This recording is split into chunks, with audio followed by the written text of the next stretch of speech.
All right, looking forward, Fred, to that interview with Gary Russell, who failed to make weight to the United States Olympic boxing team with 8 boxers. Sean Estrada already victorious. There is Jean-Michel Raymond from France. He is 21 years of age. Placed 17th at the World Championships.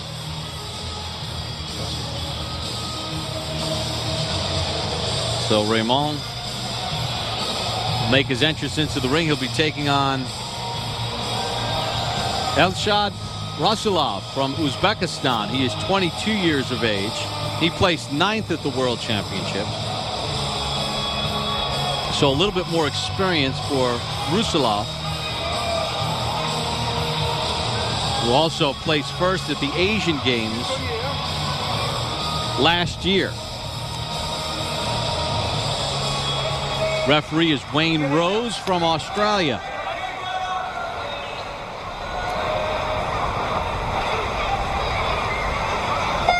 And we're all set. Raymond in the red, Rasulov in the blue.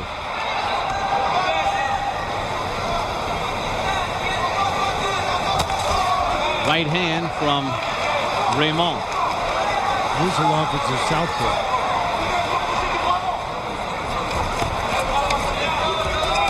Raymond trying to flick out that jab. Teddy, what's one of the more important things to do if you're Raymond going against a southpaw? A little piece of equipment comes loose. Well, it's awkward fighting a southpaw. He's coming at you from the opposite direction that you're used to. And a lot of times the thing that Orthodox fighters, Raymond being the Orthodox fighters, do wrong is they give up their jab. Because you don't feel the same comfort zone. You don't see the same angle you see with an Orthodox fighter, so you stop using the most important punch in your arsenal, the left hand. And that's exactly what Raymond should not do. Still use that jab.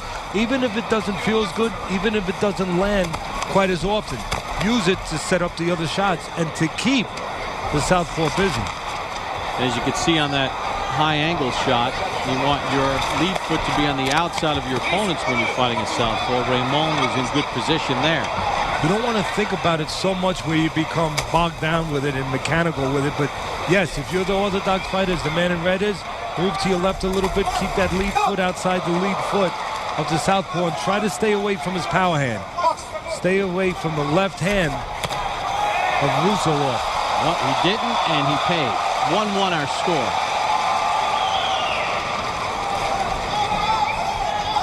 Raymond tries to double up with that jab. Didn't land, but at least he's using it, as Teddy mentioned.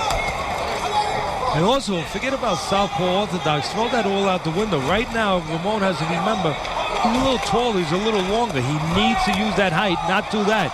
Not give up that height so quickly, so willingly. And that gives Rasulov a 2-1 lead against Raymond after 1.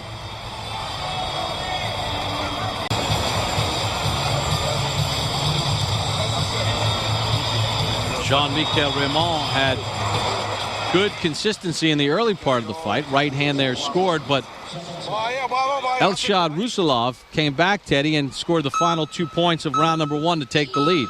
Well, he started getting the range he wanted. The shorter man, Rasulov, starting getting into that punching area, that close area. So round number 2 begins with Rasulov in front by a 2-1 score.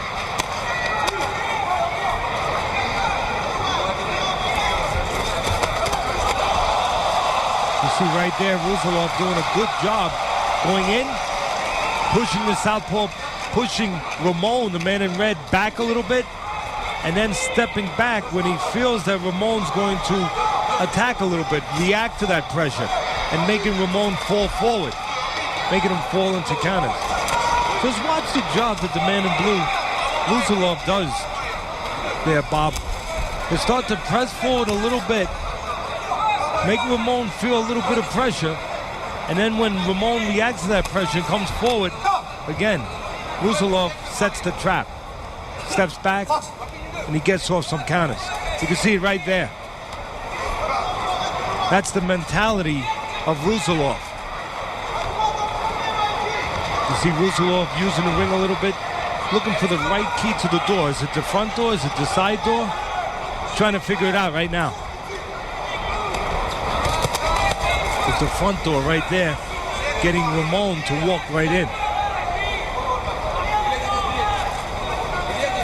Jean-Michel Raymond had a 1-0 lead. Seemed to have nice tempo early, but Rusilov has made the adjustments and now has a 3-1 edge. I love the way that Rusilov uses the pressure without punches. Just watch. He's not scoring anything, but he'll use the pressure. He'll walk in a little bit, then he'll step back. And again, he'll get Ramon to do what he wants, which is to reach in and give up his height.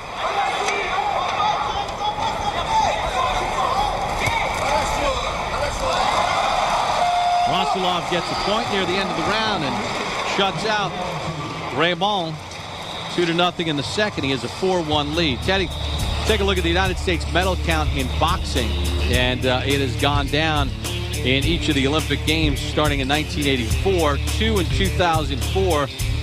They tried the residence program with head coach Dan Campbell, Sean Estrada, a winner on this first day of competition. Where do you see USA boxing right now?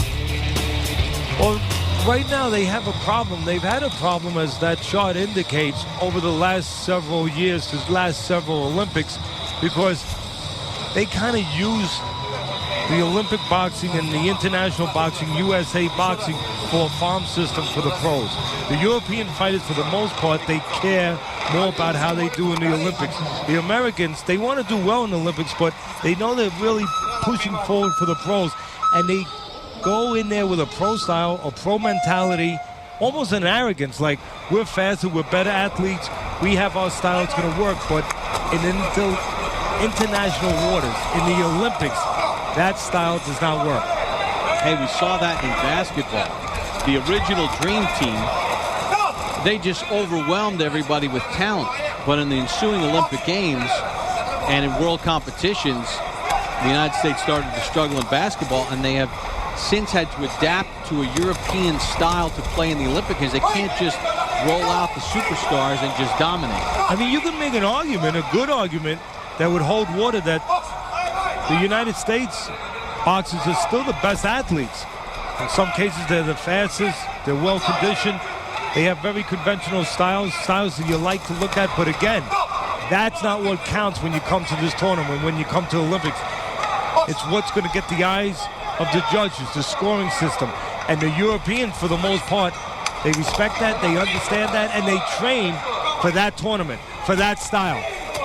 With that said, just in wrapping up this conversation, the United States has two very talented boxers in Rashid Warren in the flyweight and welterweight Demetrius Andrade, both are reigning world champions and favored to win gold in their weight class. Yes, they are. Don't forget, the Cubans were not in the 2007 World Championships, where Rashid Warren and Andrade got their medals, taking nothing away from Rashid Warren and Andrade, two top fighters. Well, right now, Elshad Rasulov of Uzbekistan in the blue with a 5-2 lead over Jean-Michel Raymond of France. And again, you see a good example. Just because you were born with the great physical assets, as Ramon was, of long arms and being tall, doesn't mean that you're going to use them. You have to intellectually go in there with a plan and an understanding of how to use them. Ramon has been giving up that height. Right now he's trying to use it a little bit with the jab, but again, you see he falls forward right into the clutches of the shorter Rasulov. Well, Elshad Rasulov of Uzbekistan in front through 3.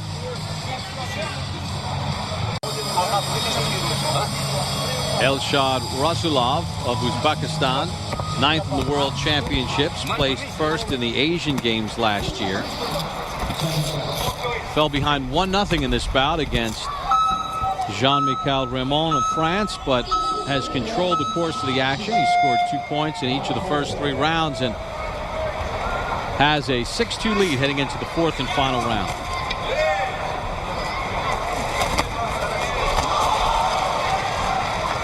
Teddy, what could Raymond of France in the red do to get back in this fight? 4 points is not an easy deficit to make up. How could he do it? Well, you got to start with fundamentals. It's not just what he could do, it's what he should do and should have done from the beginning, and that's establish the jab and his height on the outside. Start to stabilize the shorter Rasulov. Rasulov is being allowed to wander around, pick his spots. That jab would stop that wandering. It would start to stabilize him, control him a little bit. Right there you see the jab of Ramon, but he fell forward, got ahead of himself with his upper body, and fell off.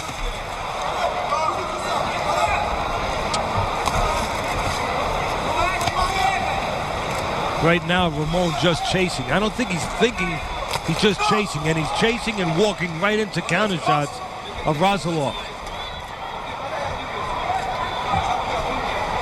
See, there's a problem right here. Rasulov is going to be able to move and then stop and pot shot because there's no jab coming at him from Ramon to kind of keep him busy a little bit, keep him defensive. At this point, with under a minute to go, Rasulov now just needs to be smart, stay away from any kind of danger. He knows he has the lead. But that's the advantage of open scoring, and that's the mentality of the coaches with the open scoring, especially with the European fighters like Rasulov. They tell him you get ahead, start to move a little bit, allow your opponent to walk into shots. Little blood from the nose of Elshad Rasulov.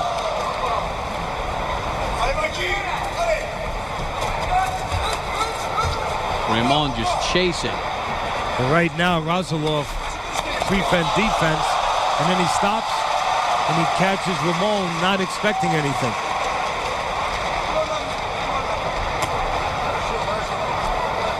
See, it really works against you when you're behind in this tournament because Ramon now, he's giving up his height even more so, just walking in. His aggression being used against him by Rasulov.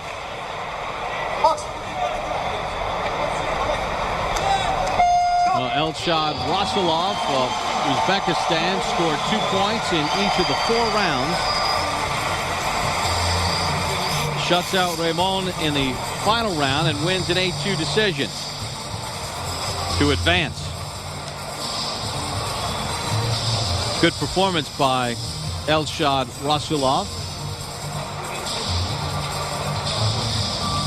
And Ramon just did not have the ability to use that jab consistently